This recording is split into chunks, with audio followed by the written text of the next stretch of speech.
प्रथम लागू दो चरण को, धनी ए न छुड़ायो किन। लाख तली लाल एड़ियां, मेरे जीव के यही जीवन। इन पांव तले पड़ी रहूं, धनी नजर खोलो बातिन। पलना वालों निरखु नेत्र, मेरे जीव के यही जीवन। मेरे जीव के यही जीवन। प्रणाम जी सुंदर साथ जी, प्रणाम। सुंदर साथ जी, जैसा कि हम श्री श्रृंगार ग्रंथ का 27वां प्रकरण कर रहे हैं और उसकी 10 नंबर चौपाई तक हो चुका है, और आज हम 11 नंबर चौपाई से प्रारंभ करने जा रहे हैं। कैया दिल अरस मोमिन का, दिल कैया ना हुक्म का। अब धामधनी अक्षरातीत इंद्रावती जी के धाम हृदय में विराजमान होकर के बड़ी गहराई से हमें ये बात समझा रहे हैं, जो आज हम बड़ी जल्दी कह देते हैं कि राज्य का हुक्म होगा तो हो ही जाएगा। राज्य के बिना हुक्म के वैसे कुछ होता भी नहीं है, पर राज्य ने बहुत क्लियर कर दिया है कि राज्य का हुक्म है क्या। तो वो आज हमें वो समझा रहे हैं कि हम कभी भी हुक्म के सिर दोष देकर के बैठ नहीं सकते। कहते हैं कैया दिल अर्स मोमिन का। अब हुक्म तो राज्य है, स्वयं राज्य की इच्छा, और राज्य ने ये बात भी क्लियर कर दिया है कि एक रूह के दिल की इच्छा ही राज्य के लिए हुक्म है। अब कहते हैं कि इस माया के ब्रह्मांड में जो मोमिन आए हैं, उन मोमिनों के दिल को अर्श कहा है। हुक्म के दिल को तो अर्श नहीं कहा। हुक्म के दिल को तो अर्श नहीं कहा ना, मोमिनों के दिल को अर्श कहा है। कहते हैं देखो इनों का बेवरा, हिस्से रूह के है बका। अब कहते हैं अब इनका विवरण सुनो। ये विस्तार से इंद्रावती जी समझा रही हैं कि इसका विवरण सुनो। कहते हैं इससे रूह के है बका, वो अखंड परम धाम से है। हिस्से मैंने हिस्सा, अस्तित्व। तो कहते हैं कि अब जो रूह का जो हिस्सा है ना, रूह जो है अलग थोड़ी है कोई, पर आत्म राज्य का अंग है, और आत्म पर आत्म का प्रतिबिंब स्वरूप है। अब ये थोड़ी कि अगर मान लो हम सामने बहुत सारे दर्पण रख दें और दर्पण में हमारा चेहरा दिखाई दे रहा है, तो ये थोड़ी होगा कि हम अलग हैं वो अलग है तो प्रतिबिंब हमारा ही ना, तो ये हमारा ही हिस्सा हो गया ना वो, क्योंकि अपना ही प्रतिबिंब है। तो इस तरह से बताया है कि जो रूह का संबंध है वो अखंड परम धाम से। आगे बहुत ध्यान से सुनो इस बात को। मोमिन तन में हुक्म, तामे हिस्से रूह के देख। मोमिन तन में हुक्म। अब जो ब्रह्म सृष्टियां हैं, ब्रह्म सृष्टियों के तन में कौन है? हक का हुक्म, राज्य का हुक्म लीला कर रहा है। तामे हिस्से रूह के देख। अब इंद्रावती जी कह रही हैं कि है मेरी आत्मा, उसमें तू अपना अस्तित्व को देख। तेरा अस्तित्व क्या है, तेरा हिस्सा क्या है। तो इसमें पूछा है कि उसमें तू अपना अस्तित्व देख, तेरा अस्तित्व क्या है, रूह का अस्तित्व क्या है। दिल अर्स हक इलम, रूह की हुज्जत नाम भेक। अब राज्य का जो हुक्म है उसी ने ही तो परात्म का रूप लिया है, उसका नाम लिया है, उसका वेश धारण कर रखा है, और उसने क्या कर रखा है? मोमिन का दावा ले रखा है कि मैं ब्रह्म सृष्टि हूं। और ये और कहते हैं दिल अर्स हक इलम। हक इलम मैंने राज्य ने जो हमें इलम दिया है, ब्रह्मवाणी दी है। अब ब्रह्मवाणी के ज्ञान से जैसा हम ब्रह्मवाणी में पढ़ते हैं, तो ब्रह्मवाणी में यही लिखा है ना कि मोमिनों के दिल को धनी ने अपना अर्श बनाया है ना। ये पढ़ते हैं ना हम कि मोमिनों के दिल को राजी ने अपना अर्श बना लिया है, परम धाम बना लिया है। अब देखो, जैसे आदि नारायण है, इसमें उदाहरण के द्वारा स्पष्ट किया है कि आदि नारायण के अंदर ये इच्छा शक्ति होती है, और इच्छा शक्ति का विस्तार कैसे होता है। वो कहता है कि मैं अकेला हूं, बहुत में हो जाऊं, एको एम बहुश्याम। जैसे ये इच्छा शक्ति जागृत हुई और वो विलास, उसका विलास विस्तार फैल गया, ब्रह्म सृष्टि बन गई, यानी कि सॉरी, ब्रह्मांड बन गया, ये सृष्टि बन गई, ब्रह्म सृष्टि नहीं, सृष्टि बन गई। और उसी प्रकार से जो धामधनी अक्षरातीत हैं, उनकी इच्छा शक्ति, भाई इच्छा शक्ति हुई ना कि भाई मैं रूहों को अपने दिल के गुज भेद बताऊं, इन्हें पता ही नहीं है, ये मेरे बारे में अच्छी तरह से परमधाम के बारे में जानती ही नहीं है। और किस तरह से उन्होंने जैसे ही लिया, तो उस इच्छा शक्ति का विस्तार कैसे हुआ, ये सारा फैलाव हुआ। यानी कि परमधाम में भी जैसे श्यामा जी, सखियां, परमधाम के 25 पक्ष सब बन जाते हैं, धामधनी लीला करते हैं।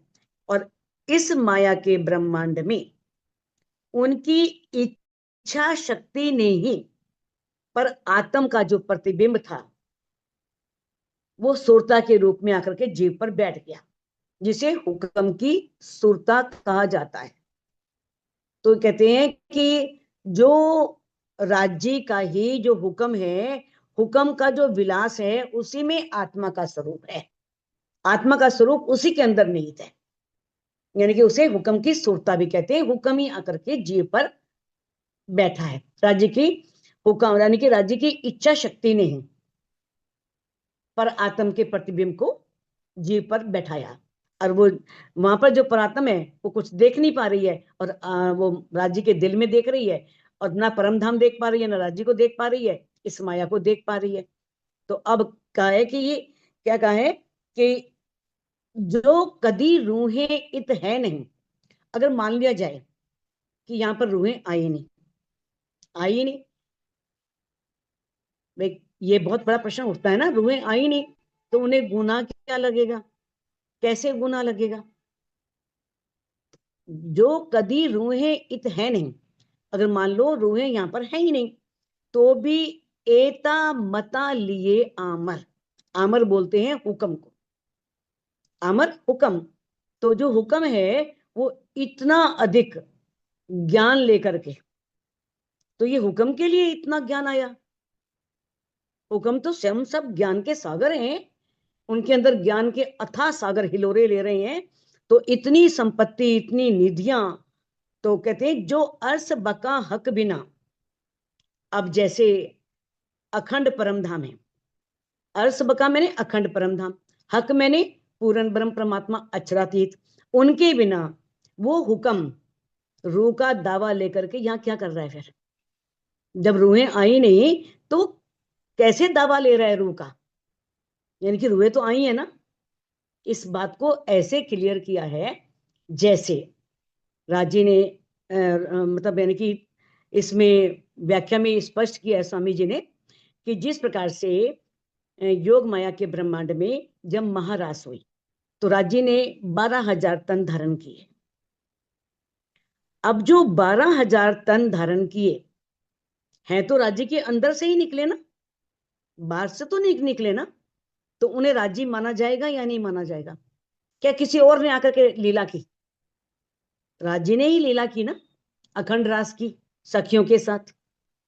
तो उनके अंदर से निकला हुआ जो भी अंदर से उनके ये अनेक रूप प्रकट हुए, अनेक रूप बन गए, 12,000 रूप बन गए।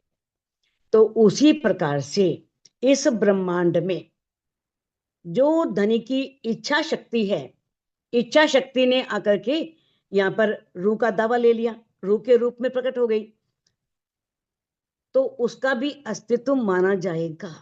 अब ये थोड़ा कि उसका अस्तित्व नहीं माना जाएगा, अब रूह का दावा लिया है तो रूह का अस्तित्व है। और ये बताया कि हुक्म से अधिक रूह का अस्तित्व है, रूह की महत्ता है, यानी कि हुक्म से भी अधिक है रूह का महत्व। यानी कि राज्य के हुक्म ने रूप धारण किया, क्योंकि किस तरह से श्रृंगार ग्रंथ में भी कहा है ना, ऊपर तले अर्श ना कहिया, अर्श कहिया मोमिन कलू, ना ऊपर अर्श है ना नीचे अर्श है, मोमिनों का हृदय ही क्या है, मेरा अर्श है। और आगे खिलवत के भी 15 प्रकरण में धनी ने कहा है, आशिक मेरा नाम रू अल्लाह, आशिक मेरा नाम, कि मेरा नाम आशिक है। अब इस प्रकार से ये स्पष्ट है कि ये नहीं कहना कि राजी का हुक्म ही आया है, हुक्म ने रूह का दावा लिया है तो उसे भी आत्म ही कहा जाएगा, उसे भी पर आत्म की सुरता ही कहा जाएगा।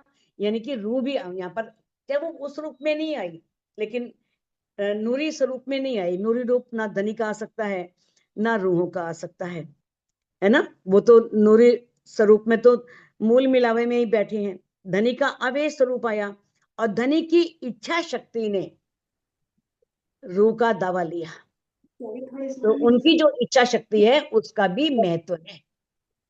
ये नहीं कि उसका महत्व नहीं है, उसका हुक्म से अधिक महत्व है।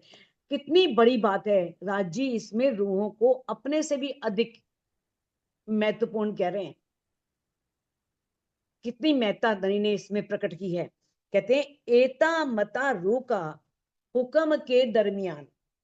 अब ये हुक्म के द्वारा जो ये खेल चल रहा है, ये जो माया का ब्रह्मांड चल रहा है, ये लीला चल रही है, तो हुक्म की जो ये लीला है, हुक्म के द्वारा होने वाली जो लीला हो रही है, एता मता रूह का, तो आत्मा का जो है मता, मैंने उसका विचार या उसकी जो निधियां हैं, वो उसका मतलब क्या है, वो ऐसे कहा जाएगा, तिनका जोरा चाहिए जो हक आगो होसी सबन। जब राज्य की आगे सब बातें होंगी, जिसकी ज्यादा बातें होंगी ना, वो सखी बहुत जोरदार होगी, बहुत महत्वपूर्ण होगी, उसकी महत्ता अधिक होगी। जब उसकी बातें सब करेंगी, हाँ इसने ये किया, इसने ये किया था, इसने वहां पर ऐसे किया था, ऐसे किया था, तो जिसकी अधिक बातें राज्य के आगे होंगी ना, तो वो अधिक जोरावर होगी, बहुत शक्तिशाली होगी। वही बात आ जाती है सोई सुहागिन धाम में, जो करसी इतरोशन, वही धाम में जाने के बाद धनी से शाबाशी लेगी, जो यहाँ पर इस माया के ब्रह्मांड में धनी को पहचान लेगी और धनी की पहचान करके सभी को पहचान देगी। अपना जो उसने कॉल किया है कि तू भूले तो मैं जगाऊंगी, उसको पूरा करेगी। तो जो राज्य के आगे जिसकी सबसे अधिक बातें होंगी, जिसकी चर्चा होगी, वही अधिक शक्ति वाला माना जाएगा, वही उसका जोरावर माना जाएगा कि बहुत जोरावर सखी है। हांसी न होसी हुक्म पर है हांसी रूहों पर, हुक्म ने रूह का दावा लिया। अगर मान लो कोई गलती होती भी है, कोई गुनाह होता भी है, तो हुक्म की हंसी नहीं होनी, हंसी तो रूह की ही होगी। धनी ने बिल्कुल क्लियर कर दिया, क्योंकि जाको गुनाह पहुंचिया खिलवते, कहे कलाम अल्लाह यूं कर। कलाम अल्लाह मैंने कुरान, जिसमें खुदा के द्वारा कहे हुए आयते हैं, उनके वचन हैं। तो कुरान में ये बात स्पष्ट कही है कि उसका गुनाह खिलवत में पहुंच जाते हैं। जो रूह गुनाह करती है ना, तो मूल मिलावे में वो सब पहुंच जाते हैं, सब गुनाह वहां पहुंचते हैं। ऐसी बात कुरान में कही गई है और बताया भी है कि कौन सी आयत में कहा है। कुरान के पारा 19 सूरत मोमिनिन और आयत 39 से 44 में ये प्रसंग दिया हुआ है कि किस प्रकार से ब्रह्म सृष्टियों के होने वाले गुनाह परम धाम में पहुंच रहे हैं। मोमिन बैठे खेल में अजू बीच ख्वाब। अब मोमिन जो हैं अभी कहाँ बैठे हैं, इस सपन के ब्रह्मांड में, इस माया के ब्रह्मांड में, जो धनी ने ये खेल का ब्रह्मांड बनाया है, अभी वो इसमें बैठे हुए हैं। गुना, अरे हाँ, गुना पहले पहुंचा अर्श में, करे मासुक रूहें हिसाब।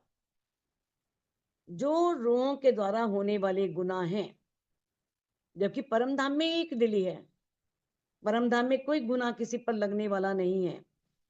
लेकिन ये बात बहुत गहरी है, वहां ऐसे गुनाह नहीं पहुंचेंगे, लेकिन जो उनके द्वारा की हुई लीला है उनके जीवों के चित्त में अखंड हो जाएगी।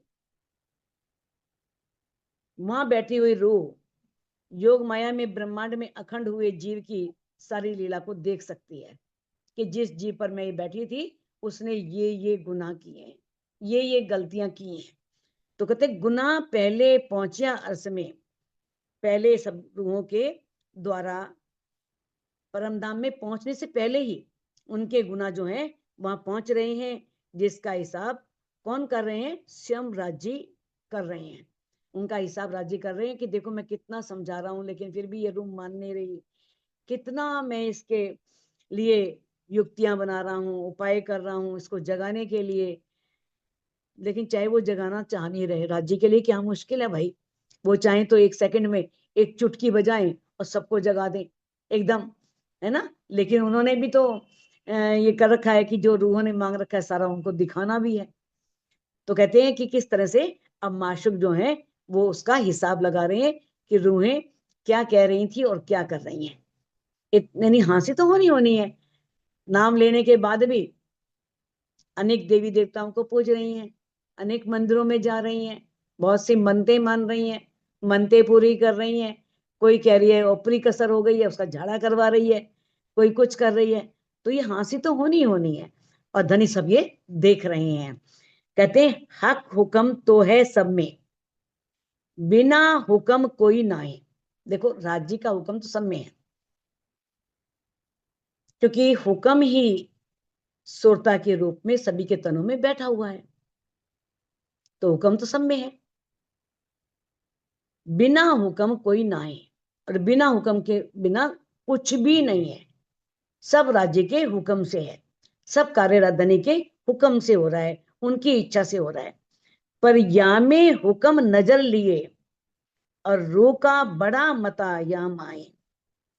पर या में हुक्म नजर लिए, परंतु इन तनों में जो हुक्म है वो आत्मा की नजर लिए हुए है, आत्मा की नजर से देख रहा है। आत्मा दृष्टा है ना, और हुक्म ने आत्मा की नजर ली हुई है, आत्मा की दृष्टि ली हुई है। तो रूह का बड़ा मता या माए। अब इस प्रकार से या माए मैंने इस बात के द्वारा ये बात स्पष्ट होती है कि रूह जो है वो हुक्म से बड़ी हो जाती है, हुक्म से भी बड़ी है। किस प्रकार से?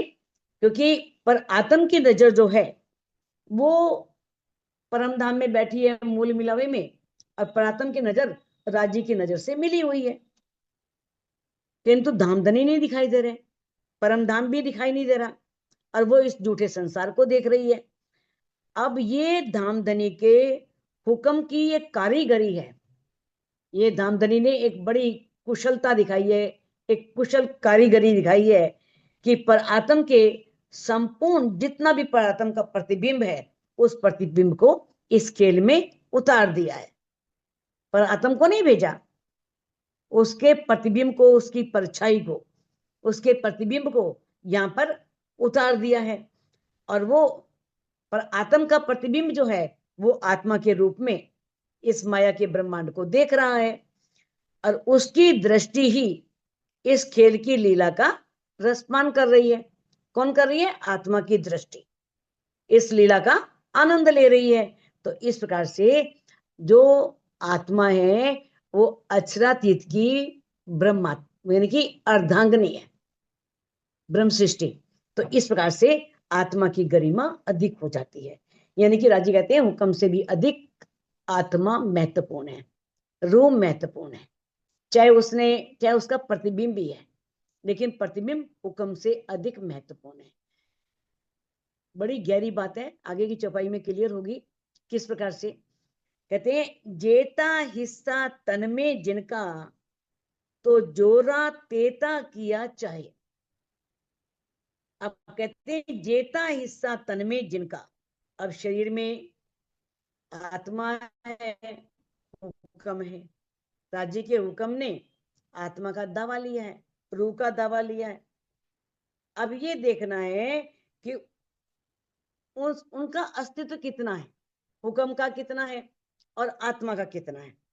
जितना उसका अस्तित्व होता होगा ना, तो वह उतनी ही अधिक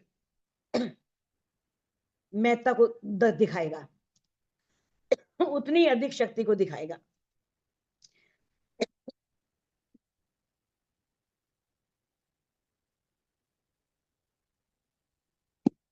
जेता हिस्सा तन्मय जिनका, जिनका मैंने आत्मा और हुक्म का जितना हिस्सा है उतना ही वो, देखो कहते ना, सो तेता ही बोलिया जहां लो गया चल, अपने अपने मुख से बया करी मंजिल।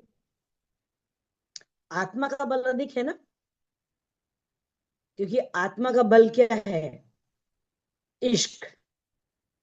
तो जब ये इश्क आएगा तो आत्मा का जोर बढ़ जाएगा। तो कहते हैं किस प्रकार से, सो जोरा तेता किया चाहे, जितना जिसके अंदर बल होगा। अब ये थोड़ा कि हुक्म के अंदर बल नहीं है। अब धनी क्या कहना चाह रहे हैं, इस बात को आप समझो कि हमें क्या बताना चाह रहे हैं इसके द्वारा, कि रूह का मैं तो अधिक है, रूह अधिक बलशाली है। तो रूह को करना क्या चाहिए, ए विचार करे सो मोमिन, मोमिन को इस बात का विचार करना चाहिए। जो मोमिन, जो ब्रह्म सृष्टि इस बात का विचार करेगी, वो ही विचार ब्रह्मात्मा ही करेंगी और कोई करेगा नहीं। कहते हैं हक हुक्म देसी गुहाई, क्योंकि राज्य का हुक्म ही इसकी साक्षी देगा कि हाँ, इसने बहुत बल किया था, इसने बहुत मेहनत की, ये रूह किस तरह से धनी को पाने के लिए लगी रही। तो हुक्म जो है वहां पर, राज्य की जो हुक्म है वो ही वहां पर गवाही देगा। राज्य ने बड़ी कारीगरी दिखाई है, इसमें कोई गवाह रखा ही नहीं है। वो खुद ही गवा देंगे, खुद ही रूहों को रूहों से हर बात मनवाएंगे।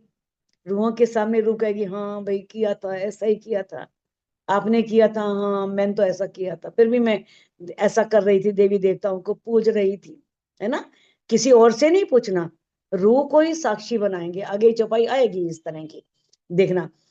ताथे हुक्म के सिर दोष दे, बैठ ना सके मोमिन। अब धनी ने स्पष्ट कर दिया, हम बहुत जल्दी हुक्म के सिर पर दोष दे देते हैं, इच्छा हमारी नहीं होती। अगर हमारी इच्छा शक्ति दृढ़ हो तो हुक्म आड़े आता ही नहीं है। हुक्म पहले से सारा अरेंजमेंट कर देता है, सारा प्रबंध कर देता है, सारी व्यवस्था कर देता है, आपको पता भी नहीं चलेगा कैसे काम हो जाएगा। हमारी इच्छा शक्ति होती नहीं है, हम चाहते नहीं है और कहते राज्य का हुक्म होगा तो हो जाएगा। कोई काम नहीं हुआ, राज्य का हुक्म नहीं था भाई, नहीं हुआ। राज्य का हुक्म होता तो हो ही जाता, है ना। चितवनी भी, कोई काम भी करो, चाहे चितवनी करो, कहीं जाना हो, कोई काम भी हो, राज्य का हुक्म होगा तो चितवनी लगी जाएगी। राज्य का हुक्म होगा तो करने बैठेंगे ही, है ना। खुद प्रयास करते नहीं, लेकिन राज्य के हुक्म के सिर पे हम दोष दे देते हैं। राज्य क्यों नहीं चाहेंगे कि रूह बैठे, मुझे याद करे, मुझे रिझाए, कभी चाहेंगे राज्य इस तरह से? राज्य तो चाहेंगे कि रूह बैठे, हमें याद करे, मेरे से बातें करे। तो कहते हैं कि कभी भी राजी जो है, वो रूह जो है, वो हुक्म के सिर दोष दे करके बैठ नहीं सकती। हुक्म के सिर पे दोष नहीं देना। अर्ज दिन खुद ही से क्यों डरे, लिए हक इलम रोशन। अब राजी ने जब ये ब्रह्मवाणी दे दी, ब्रह्मवाणी के ज्ञान का प्रकाश कर दिया, लिए हक इलम रोशन, हक के इलम की रोशनी को लेकर के, प्रकाश को लेकर के, इस ज्ञान को ग्रहण करके, अर्श दिल, जिसके दिल को धनी ने अर्श बनाया है, वो खुद ही से क्यों डरे। मैं खुद ही का गुनाह लगने से वो क्यों डरेगी, वो डरेगी नहीं। अब देखो ये बात कितनी अच्छी स्पष्ट की है कि राज्य के हुक्म के बिना कुछ होता भी नहीं है। अब प्रश्न ये उठता है कि गुनाह भी धामधनी के हुक्म से ही होता है। अगर मान लो हमसे गुनाह हो रहा है तो धामधनी के हुक्म से हो रहा है, तो हमारा आत्मा का दोष क्या है इसमें? कोई दोष ही नहीं। ये सारा दोष तो हुक्म का है, क्योंकि हुक्म ही तो करवा रहा है। क्योंकि हुक्म, राज्य के हुक्म के अधीन है हम, और हुक्म के अधीन होकर के हम गुनाह पे गुनाह करते जा रहे हैं। तो अब धनी ने इसमें स्पष्ट किया है कि जब एक रूह उसकी आत्मा जागृत हो जाती है तो आत्मा के तन से जो गुनाह होते हैं उसमें हुक्म का कोई रोल नहीं है, कोई जिम्मेवारी नहीं हुक्म की। हाँ, जागने से पहले अगर उससे गुनाह होते हैं तो उसके सिर पे कोई दोष नहीं है। जागने के पश्चात अब ब्रह्मवाणी का ये ज्ञान पा करके, ये बात जान करके, जिसके अब पता है कि राज्य ने हमारे दिल को अर्श बनाया है और हम अपने दिल को अर्श बना ही नहीं रहे, विकारों को निकाल ही नहीं रहे, कुछ प्रयास कर ही नहीं रहे धनी को दिल में बसाने का, तो इसमें दोष किसका है? आत्मा और उस जीव, उसका उत्तरदायित्व है कि वो धनी को अपने दिल में बसाए, उस शोभा श्रृंगार को अपने हृदय में बसाए। कहते जब तक भूली वतन में, जब तक भूली वतन तब तक ना ही दोष, जब जागी हक इल्मे तब भूली सिर अफसोस। जब तक वो जागी नहीं तब तक कोई दोष नहीं उसके ऊपर, पता ही नहीं, जो गुनाह होते जाए सब माफ। लेकिन जब वो राज्य के ज्ञान से जागृत हो जाती है तब भूलती है, फिर गलती करती है, तो उसके सिर पर वो दोष लगेगा। तो अब धनी ने बताया है कि एक रूह को किस तरह से ब्रह्मवाणी के ज्ञान का प्रकाश लेकर के राज्य की शोभा श्रृंगार में डूब जाना चाहिए। धनी की शोभा में डूबे, चितवन करे और धनी को रिझाए। तो इसका मतलब अगर जितना रूह इस मार्ग पर आगे बढ़ेगी उतना ही उसका जीव पाक साफ निर्मल होता जाएगा, उसके विकार कटते जाएंगे और वो उसकी रहनी भी बहुत प्रेममयी हो जाएगी, क्योंकि उसने उस ज्ञान को अपने आचरण में उतारा, अपने व्यवहार में उतारा, और किस तरह से वो कोल से फैल में आई और फिर फैल से हाल तो आता ही आता है, रहनी तो आती आती है। बताया है ना, जो जिसका ध्यान करता है वो वैसा ही हो जाता है। अब हर समय पूर्ण ब्रह्म परमात्मा अच्युत का ध्यान कर रहे हैं तो आनंद के सागर हैं, प्रेम के सागर हैं, माधुर्यता के सागर हैं, शांति के सागर हैं। फिर तो माधुर्यता, शांति, प्रेम आना ही चाहिए ना। तो बताया है जागने के पश्चात अगर वो गुनाह करती है तो वो गुनाह उसका माना जाएगा। कहते हैं गुनाह नूर तजल्ला मिने पोचा रूहों का जित जिस परम धाम में। नूर तजल्ला मिने, नूर तजल्ला परम धाम में, पहुंचा रूहों का जित। गुना, गुना उसका जो दोष है वो जितना पहुंचता है इस खेल में होने वाला गुना, तो कहते हैं परम धाम में भी खेल मांगने का के गुना के कारण ही उसके मुख को दाग। देखो परम धाम में उसने खेल मांगा था, जब मोहम्मद साहब गए थे, उन्होंने जब सुरता द्वारा परम धाम में गए थे और राज्य से उनकी बातें हुई थी तो उन्होंने कहा था ना कि इन रूहों के मुंह पर कुलफ क्यों है, ताला बंद क्यों है, ऐसे क्यों बैठी हैं, बेहोशी सी है उन पर, कुछ नहीं पता। तो कहते हैं कि इन रूहों ने खेल मांगने का गुनाह किया है, इन्होंने खेल मांग लिया है, इसलिए इनके मुख पर कुलफ है। कैया गुना कुलफ मुंह मोतिल। तो क्या कहा था कि मोमिनों के मुंह पर, जिसे मोती का है, ब्रह्मात्माओं को मोती का है, और किस प्रकार से उनको कुलफ है, उसके मुंह पर ताला है और वो बेहोशी में है। दिल मेहमद कुंजी खोलत, और कहा था किस प्रकार से वो मेहमद का दिल ही चाबी है जो इसे खोलेगा। तो मेहमद हकीम मेहमद, हकीम मेहमद इस ज्ञान के द्वारा वो जो कुलफ है उस कुलफ को, उस ताले को खोलेंगे। ये चाबी, इस चाबी के द्वारा, इस ब्रह्मवाणी के ज्ञान के द्वारा वो इस ताले को खोलेंगे। तो अब देखो जब मोहम्मद साहब गए थे उस समय आत्माएं तो खेल में नहीं आई थी ना, और वो परमधाम में भी जागृत अवस्था में नहीं थी, उन्होंने देखा ही नहीं मोहम्मद साहब को, उनकी बातें हुई, उन्हें कुछ पता नहीं क्योंकि वो बेहोशी की अवस्था में है। तो ऐसे ही राज्य के दिल रूपी पर्दे पर खेल देखने के कारण वो स्वयं को भूल गई, इतना मस्त हो गई जैसे हम कोई टीवी पर या किसी भी थिएटर में मूवी देख रहे होते हैं तो इतने मस्त हो जाते हैं कि आसपास क्या हो रहा है हम पता नहीं चलता, क्योंकि उसे देखने में हम खो जाते हैं। तो ऐसे ही वो रूहें भी अपने आप को स्वयं को भूल गई थी।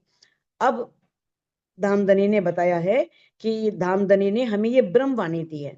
अब ब्रह्मवाणी के ज्ञान के द्वारा आत्माएं जागृत होकर के, यानी कि इस माया को छोड़ करके अपने मूल तनों को जब एक साथ जागेंगी तो आत्म के तनों में फरामोशी दूर हो जाएगी। तो इसे ही कहा है कलफ का हटना, तालों का खुलना, फरामोशी का दूर हो जाना। कहते हैं हिसाब जिनो हाथ हक के अर्स अजीम के माही। हिसाब जिनो हाथ हक के। अब परम धाम में किसके हाथ में है? अर्स अजीम के माहे। अर्स अजीम मैंने परम धाम, के माहे मैंने अंदर, परम धाम के अंदर, जिसका हिसाब किसके हाथ में है? हाथ हक के, वो अक्षरातीत के हाथ में है, राज्य के हाथ में है। अरस्तन बीच खिलवत ताको डर, ताको डर जरा कहूं नाई। और जिनके मूल तन कहां पर बैठे हैं? मूल मिलावे में। अरस्तन बीच खिलवत, अरस्तन कहते हैं मूल तनों को और आत्म के तनों को। वो कहां पर है? वो खिलवत में है, मूल मिलावे में है। तो ब्रह्म सृष्टियों को ताको डर जरा कहूं नाई। ब्रह्म सृष्टियों को किसी प्रकार का कोई डर नहीं होता कि हम राज्य के चरणों में बैठे हैं, हमें किस बात का डर है? जो होता है होता रहे, हमें क्या लेना इस बात से। जो रूह इतनी बात समझ लेती है वो सब कष्टों से मुक्ति पा लेती है। जिसे ये समझ आ जाए उसे कोई डर नहीं होता, जरा भी वो डरती नहीं है, क्योंकि उसे पता है कि मेरे मूल तन वहां पर है। ये तन चला भी गया तो क्या होगा, मुझे जाना तो वहीं पर ही है ना। तो इस तरह से उसे जरा भी डर नहीं होता। करी हासी हके रूहों पर जिन वास्ते किया खेल। अब किन के वास्ते खेल किया? ब्रह्म सृष्टियों के वास्ते, ब्रह्म सृष्टियों को दिखाने के लिए। जिन वास्ते किया खेल, जिनके वास्ते धनी ने ये माया का ब्रह्मांड बनाया, ये सपन का ब्रह्मांड बनाया। करी हंसी हके रूहों पर। अब राजी ने क्या किया? ये हंसी की लीला की है। ये सारा ब्रह्मांड जो है वो हंसी का ब्रह्मांड है। रूहों बहस किया इश्क का। रूहों ने इश्क की बहस की थी, विवाद किया था कि हमारा इश्क बड़ा है, हमारा इश्क बड़ा है, हमारा इश्क बड़ा है। बेर तीन दिखाया माहे लैल। तो इतनी बड़ी लैल तुल कदर की रात्रि बना दी कि 3 बार माया में, ब्रज में, रास में और जागने के ब्रह्मांड में धनी ने ये खेल दिखाया। इतनी बड़ी लैल तुल कद्र की अज्ञानता की लंबी रात। ब्रज में कुछ सुध नहीं, रास में थोड़ी सुध है, थोड़ी सी नींद है, जागने में पूर्ण जागृति। इस जागने के ब्रह्मांड में कोई भी बेहोशी नहीं, कोई भी अज्ञानता नहीं। धनी ने ज्ञान के द्वारा सारे अज्ञानता खत्म कर दी है, सारे पर्दे हटा दिए हैं, सब स्पष्ट कर दिया है। अब इस जागने के ब्रह्मांड में भी अगर रूहें नहीं जान पा रही तो दोष रूहों का है। रूहें जान पा रही हैं ऐसी बात नहीं है, सबको पता है, ऐसी बात नहीं है। अब वो बहस दोबारा नहीं करने वाली परम धाम में राज्य से कि इसका हमारा बड़ा है, वो जान चुकी हैं सारी। हक आगू कहे मेहमद माँ मोहे अर्स में बिना उम्मत। अब हक आगू कहे मेहमद, मेहमद जिनकी बहुत अधिक महिमा है, वो अपने जो उनके हृदय में राजी विराजमान है उनसे कह रहे हैं। कौन? मामती जी, जिन्हें मामती की शोभा मिली। वो राज्य से क्या कहते हैं? मोहे अर्स में बिना उम्मत की है धामधनी, मेरे हाथों में जो आपने अर्स में बिना उम्मत कि मेरे से बिना उम्मत के कुछ हो नहीं रहा, क्योंकि आपने, क्योंकि सारा काम तो धनी ने उनको सौंप दिया कि तुम रूहों को जगा के लाओ, रूहों को जगाओ। रूहें जाग नहीं रही तो वो क्या कह रही हैं? हके दिया प्याला मेहर का, कि आपने जो मुझे मेहर का प्याला दिया मेरे हाथ में, उसे धाम में ब्रह्म सृष्टियों की बिना अकेले मुझसे नहीं पिया जा रहा। मैं अकेली नहीं पी सकती। मुझे अर्स में बिना उम्मत के मुझे उस प्याले की मिठास का अनुभव ही नहीं हो रहा। प्याला भी अच्छा नहीं लग रहा। वो भी चाह रही है कि रूहों के साथ इस प्याले को पीऊं तो आनंद ही कुछ और होगा, लेकिन कहती मुझसे अकेले नहीं पिया जा रहा। तो देखो इस चौपाई में बताया है कि बसरी सूरत का इसमें कोई मतलब नहीं है, क्योंकि मोहम्मद साहब की बात ही नहीं आई। क्योंकि उस समय अक्षर ब्रह्म की आत्मा ना तो ब्रह्म सृष्टि के साथ प्रेम रस कर सकती है, उसका पान नहीं कर सकती, और ना ही उनके हाथों में इश्क का रस ही दिया जा सकता है।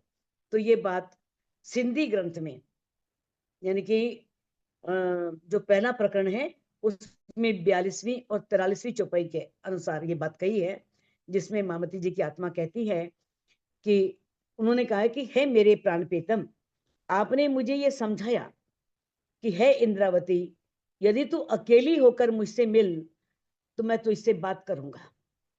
ये 42वीं और 43वीं चौपाई में आया है। तो मुके ई बुझाइयो जेतु हेकली लिए, यदि तू अकेली आकर के मिलेगी तो मैं तो इससे मिलूंगा।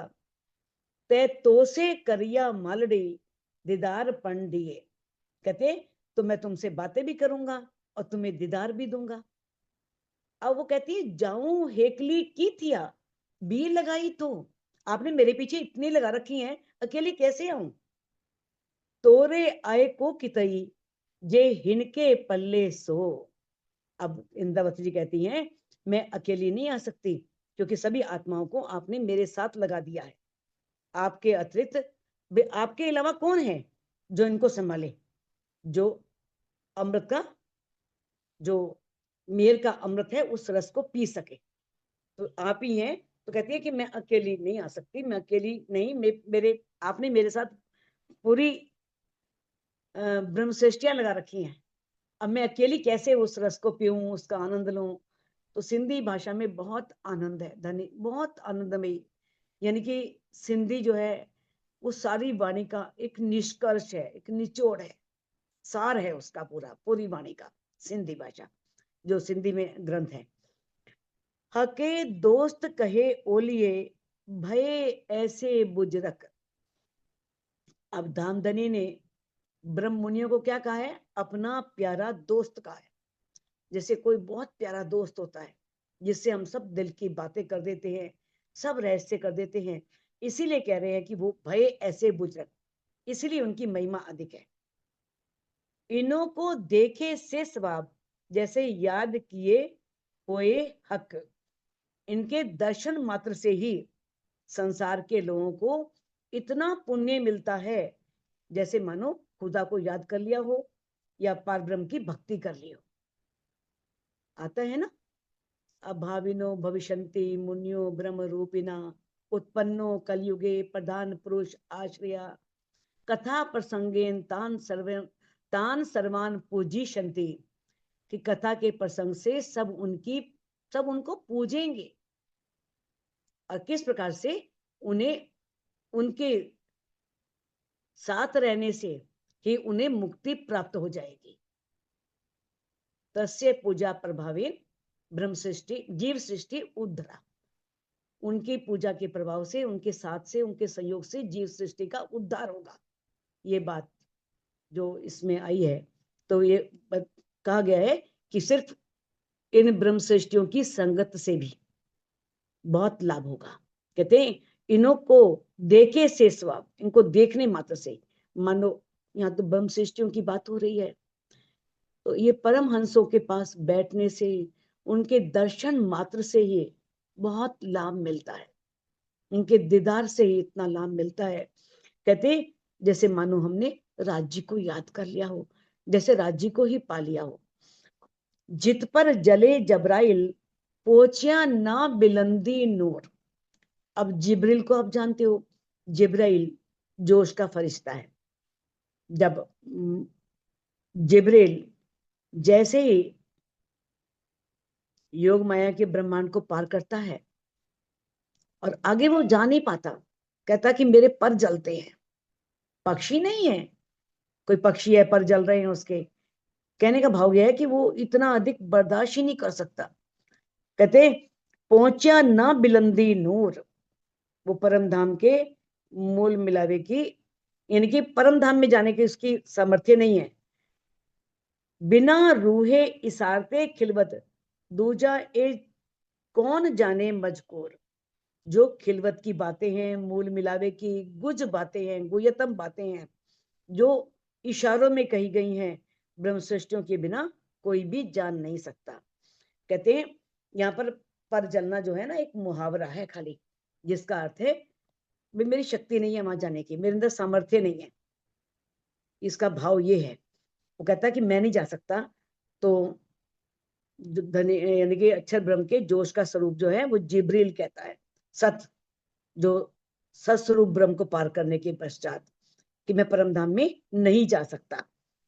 तो यहाँ पर इस चौपाई को अनमिट करके आप दोहरा सकते हैं। जित पर जले जबराइल, जित पर जित पर जले जबराइल। सुंदर साथ जी आप अनम्यूट करके दोहरा सकते हैं। जित अपने आप पर को अनम्यूट करो। जबराइल, हाँ, जित पर जले जबराइल, जित पर जले जबराइल, पहुंचा ना बिलंदी नूर, पहुंचा ना बुलंदी नूर, बिना रूहे इसारते खिलवत, बिना रूहे इसारते खिलवत, दूजा ए जाने कौन मजकूर, दूजा ए दूजा जाने कौन कौन जाने मजकूर। मजबूर। बोलो श्री प्राणनाथ प्यारे प्यारे की जय।